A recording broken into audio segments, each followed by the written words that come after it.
আপনারা সকলের বক্তব্য শুনেছেন। আমি সর্বপ্রথম বাংলাদেশ খেলাফত মজলিস এবং বাংলাদেশ খেলাফত মজলিসের নেতৃবৃন্দকে ধন্যবাদ জানাই। আমরা দেখে এসেছি ঐক্যমত কমিশন থেকে সংস্কারের পক্ষে, জুলাইয়ের পক্ষে আমরা মামুনুল হক এবং বাংলাদেশ খেলাফত মজলিস সবসময় আগ্রহী ছিল এবং জুলাই সনদের পক্ষে সর্বদা কণ্ঠস্বর সবার আগে রেখেছেন। আল্লাহ মামুনুল হক ষড়যন্ত্র করে তাকে সংসদে যাওয়া থেকে বিরত রেখে গিয়েছে, কিন্তু রাজপথে যাওয়ানো সম্ভব নয়।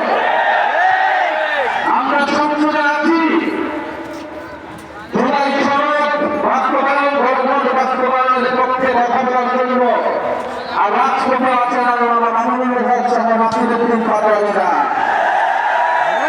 ইনশাআল্লাহ আমরা এর পক্ষে আছি। যদি সময় মতো দাবি আদায় না হয়, সংসদ এবং রাজপথ একাকার হয়ে যাবে। গণভোটের গণরায় বাস্তবায়ন করতে হবে। গণভোটে 70% মানুষ এর পক্ষে, সংস্কারের পক্ষে ভোট দিয়েছে। আমরা এখনো একটু কথা উত্তর করে বলছি, কারণ দেশে অনেক সংকট, দেশের মানুষ ভালো নেই, দেশে জ্বালানি সংকট, দেশের মানুষ চিকিৎসা পাচ্ছে না, হামের চিকিৎসা পাচ্ছে না, দ্রব্যমূল্যের প্রগতি, তেলের দাম বৃদ্ধি হয়েছে। বিরোধী দল থেকে দায়িত্বশীল বক্তব্য দেওয়া হয়েছে, সরকারকে সহযোগিতা করতে চেয়েছি। এই ধরনের অস্থিতিশীলতার সুযোগ নিয়ে রাজনীতি করতে চাইনি, কিন্তু সরকার বারবার কথার বরখেলাপ করছে। সরকার বিশ্ববিদ্যালয়গুলোকে দলীয়করণ করছে, উল্টা বাহিনী নিয়ে দিচ্ছে, সকল প্রতিষ্ঠানকে দলীয়করণ করছে, বিচার বিভাগকে চুক্তিভূত করার চেষ্টা করছে।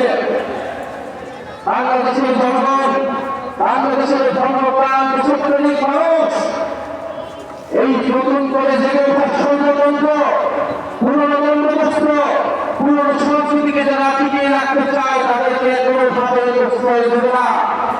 বাংলাদেশ খেলাফত মজলিস সহ 11 দল, জাতীয় নাগরিক পার্টি এনসিপি সর্বদা ঐক্যবদ্ধ আছে।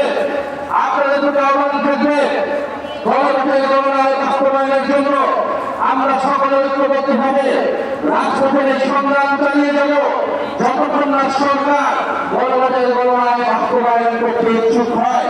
আর সরকার যদি রায়ের চলে, দুর্নীতির চলে চলে গণভোটের গণরায়কে উপেক্ষা করে, তবে তার পরিণতিও পুরনো ফ্যাসিবাদীদের কায়দায় হতে হবে।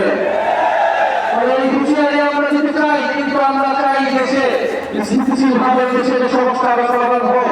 সরকার যত দ্রুত গণরায় মেনে নেবে, তত দ্রুত সরকারের জন্য মঙ্গল, দেশের জন্য মঙ্গল।